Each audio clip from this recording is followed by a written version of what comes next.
O perdão de Deus é restaurador, libertador e vivificador.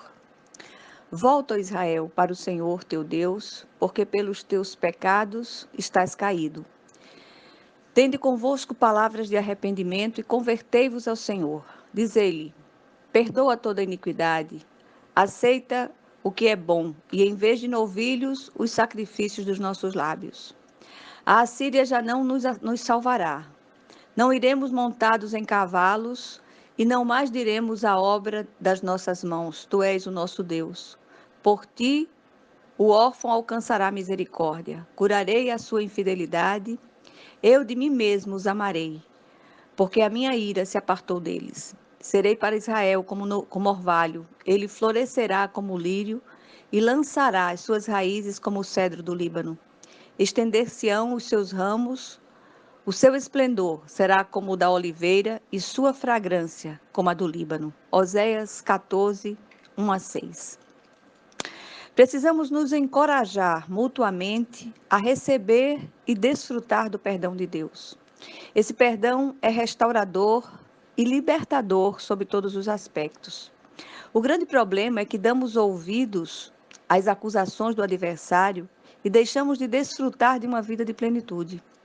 Costumamos ouvir que o nosso Deus é um Deus de caminhos estranhos. E ele usa todos os recursos para que entendamos o que ele deseja ensinar. A profecia de Oséias ratifica essa verdade. O Senhor usa o casamento do profeta com uma mulher infiel como uma alegoria da infidelidade do seu próprio povo para com ele.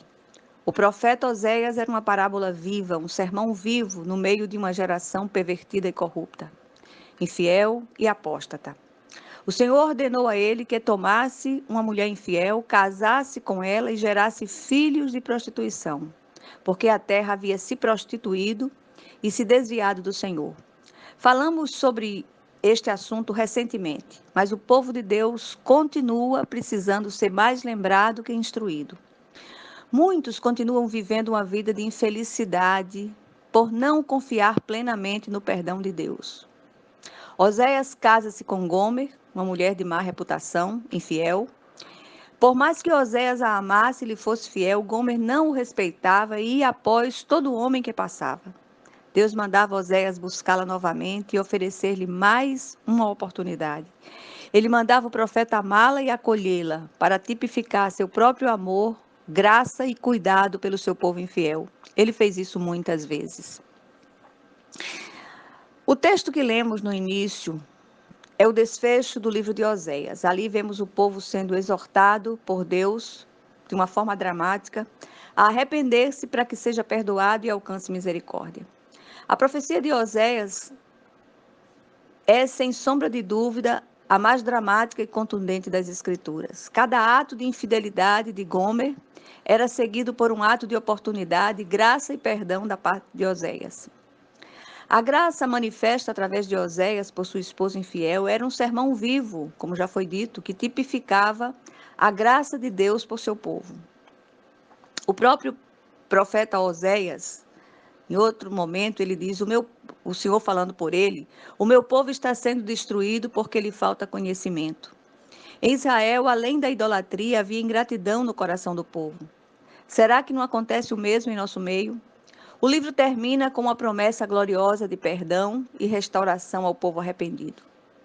Oséias diz, capítulo 10, versículo 12, a última parte, porque é tempo de buscar o Senhor até que ele venha e chova a justiça sobre nós. Deus é o mesmo Deus de oportunidade dos dias do profeta Oséias. Ele é fiel ao seu povo e o exorta a voltar-se para ele em arrependimento e quebrantamento de espírito. Temos falado inúmeras vezes sobre avivamento e este não poderá vir sem consciência de pecado, confissão sincera diante de Deus e abandono do pecado. Em Atos dos Apóstolos, encontramos o apóstolo Pedro exortando os seus ouvintes nos seguintes termos: arrependei-vos, pois, e convertei-vos para serem cancelados os vossos pecados, a fim de que da presença do Senhor venham tempos de refrigério. Todos precisamos ser refrigerados por Deus, mas para isso precisamos nos voltar para Ele. com inteireza de coração. Deus é gracioso para conosco. Ele nos ama apesar de nós. Ele quer que sejamos restaurados e está constantemente nos oferecendo oportunidade de arrependimento e mudança de vida. Graça é favor imerecido de Deus, não licença para pecar. O Senhor tem grande propósito na vida de cada um de nós. Para isso é necessário despertar do sono espiritual e nos voltarmos para Ele com temor e santo tremor. Em Jeremias 4:1, o Senhor faz um apelo dramático ao seu povo. Ele diz: Se voltares, ó Israel, diz o Senhor, volta para mim, e se tirares as tuas abominações de diante de mim, não andarás mais vagueando. O sermão vivo sobre a graça de Deus, pregado por Oséias através de sua própria vida, termina com 3 promessas gloriosas do Senhor para o seu povo arrependido de todas as épocas. Primeira promessa: Ele acolherá os arrependidos e os tomará para si. Deus tinha motivos de sobra para rejeitar seu povo infiel, mas escolheu recebê-lo de volta e perdoá-lo, caso se arrependesse sinceramente. Em vez de sacrifícios sangrentos, o povo deveria oferecer a ele palavras sinceras de arrependimento e pedir ao Senhor que, em sua graça, o perdoasse.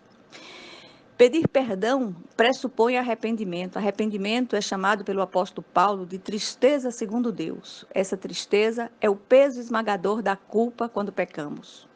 A tristeza segundo Deus produz vida, porque gera confissão e pedido de perdão. Os arrependidos são recebidos de volta, reconciliados. O Senhor apaga os pecados e se esquece deles como se nunca tivessem acontecido. Era assim que Oséias recebia Gomer de volta cada vez que ela voltava arrependida. Ele a tratava como se ela fosse pura outra vez. Haverá pleno perdão e purificação dos pecados cometidos e reconciliação da parte de Deus. Segunda promessa: Ele curará os arrependidos e apartará deles a sua ira. Além de receber de volta, o Senhor curará e restaurará o pecador penitente. Restaurar é devolver a forma original. No caso do pecador, o Senhor devolve a sua saúde espiritual, cura a sua infidelidade, muda a rota da sua vida. Os restaurados voltam a ter íntima comunhão com o Senhor, serão perdoados e purificados. E terceira e última promessa: Ele trará vida nova aos arrependidos. Além de receber e restaurar, Ele promete também vivificar. Vivificar.